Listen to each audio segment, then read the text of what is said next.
우리가 함께 묵상할 하나님 말씀 요한복음 1장 14절로 18절의 말씀을 우리 함께 읽겠습니다. 그 말씀은 육신이 되어 우리 가운데 사셨다. 우리는 그의 영광을 보았다. 그것은 아버지께서 주신 외아들의 영광이었다. 그는 은혜와 진리가 충만하였다. 요한은 그에 대하여 증언하여 외쳤다. 이분이 내가 말씀드린 바로 그분입니다. 내 뒤에 오시는 분이 나보다 앞서신 분이라고 말씀드린 것은 이분을 두고 말한 것입니다. 그분은 사실 나보다 먼저 계신 분이기 때문입니다.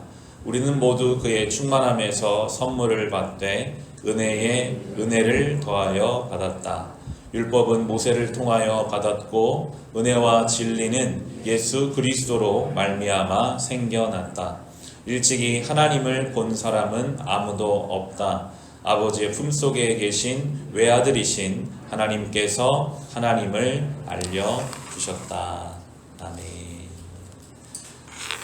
예수님은 누구신가? 우리가 앞서 부른 찬송의 가사처럼 성경은 우리에게 예수님이 누구신지를 가르쳐주는 너무나도 은혜와 생명의 말씀입니다.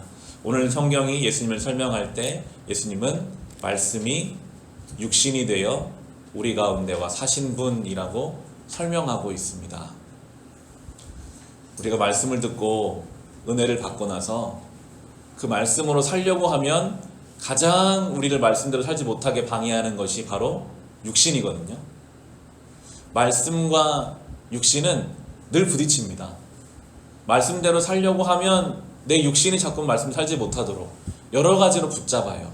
그만큼 말씀과 육신은 멀리 떨어져 있는 그런 관계인데 오늘 성경은 말하죠. 예수님은 하나님의 완전한 말씀이신데 그 말씀이 육신 가운데 오신 분이시다라고 설명하고 있습니다. 육신 가운데 있는 우리가 말씀 따라 사는 것도 참 어려운데 말씀이신 예수님이 이 땅에 오셔서 육신 가운데 산다는 것은 너무나도 고통스러운 일이셨을 것입니다. 예수님도 육신을 입고 오셨기 때문에 시험 당하셨거든요. 예수님도 피곤하셨고요. 예수님도 배고프셨고요. 결국에 예수님도 죽으셔야만 했습니다. 그 가운데 육신 가운데 오셨으나 철저히 말씀대로 사시고 말씀을 이 땅에 살아내신 그 예수 그리스도의 존재만으로도 우리에게는 큰 희망과 소망이 생깁니다. 그렇게 사시는 분이 이 땅에 오셨고 그분이 나의 주님이시기에 오늘도 우리는 육신 가운데 살지만 말씀을 따라 살 수 있는 희망과 소망이 우리에게 더해지는 것입니다. 성경은 그렇게 말하죠. 육신 가운데 오신 말씀이신 예수님이 우리 가운데 사셨다라고 또한 붙이고 있습니다. 하나님의 아들이고 하나님의 본체이신데 죄인들 가운데 오셨어요. 요한이 지금 요한복음을 쓰잖아요. 그 예수님이 우리 가운데 이 12제자 얼마나 부족하고 부끄러운 게 많았는데 우리 가운데 그분이 와주셨다. 너무나 은혜의 말씀이죠. 예수님이 우리 가운데 와 사신 것은 철저한 겸손이었습니다. 엄청난 자기 비움이었습니다. 자기의 권리 포기였고요. 낮아짐이었습니다. 말씀을 따라 산다는 기본 방향이 그렇습니다. 그것은 겸손함이고 낮아짐이고 자기 비움이고 자기 권리 포기입니다. 어느 누구가 말씀을 따라 산다고 말하면서 교만하다면 결코 그 사람은 말씀을 따르는 인생이 될 수 없습니다. 우리가 말씀을 따라 산다라고 작정하고 마음 먹었다면 기본 방향은요, 예수님이 이 땅에 내려오신 것처럼 낮아지는 것이고 내 권리를 주를 위해 포기하는 것이고 나를 비우는 것이고 겸손해지는 것입니다. 늘 이 방향 속에 내가 있는지를 돌아보아야 합니다. 손해보고 답답한 일일까요? 성경은 그 예수님을 그렇게 설명하죠. 우리는 그의 영광을 보았다. 그것은 아버지께서 주신 외아들의 영광이었다. 그게 영광이라고 성경은 표현합니다. 우리 생각에는 높이 올라가는 것이 영광이고 많은 걸 가진 것이 영광이라고 세상은 말하지만요. 성경이 말하는 영광은 아버지의 말씀을 따라 낮아지고 겸손해지고 자기를 비워내는 것이 그것이 하나님이 주신 놀라운 영광이다라고 설명합니다. 그리고 예수님을 더 붙여 설명하는 것이 그는 은혜와 진리가 충만하였다라고 설명하고 있습니다. 은혜와 진리. 둘이 붙여서 있기 때문에 우리는 같이 묶어 생각할 때가 많이 있는데요. 은혜와 진리도 마찬가지로 기본 방향이 많이 다릅니다. 은혜는 참아주고 덮어주고 기다려주는 것이 은혜인데, 진리는 그 진리를 벗어나면 붙잡고 고치고 때로는 지적하는 것이 진리거든요. 이 은혜와 진리가 같이 가기가 어려울 때가 많이 있어요. 특히 우리는 더 그렇습니다. 은혜와 진리가 잘못 적용돼 생기는 문제들이 많이 있습니다. 분명히 어떤 일을 당했을 때 덮어줘야 하고 기다려줘야 하는데 우리 안에 그 알량한 진리가 있어서 못 기다려줘요. 지적하고 싶고 들춰내고 싶고 이야기하고 싶은 마음 때문에 상처를 키울 때가 많이 있습니다.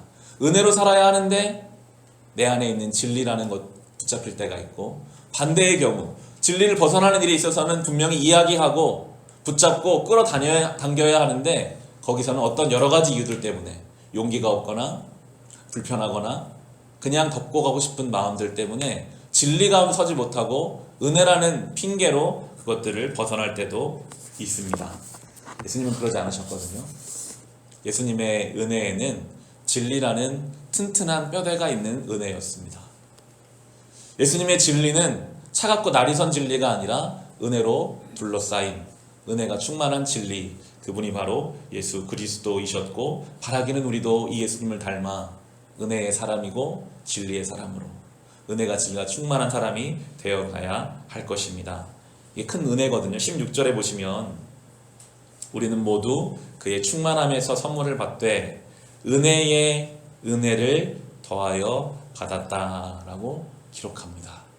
요한이 이 예수님을 한자 한자 묵상하고 성령 가운데 기록하면서 그 은혜와 진리가 함께 충만했던 그분을 내가 만나고 경험한 것이 뭐라고 표현하죠?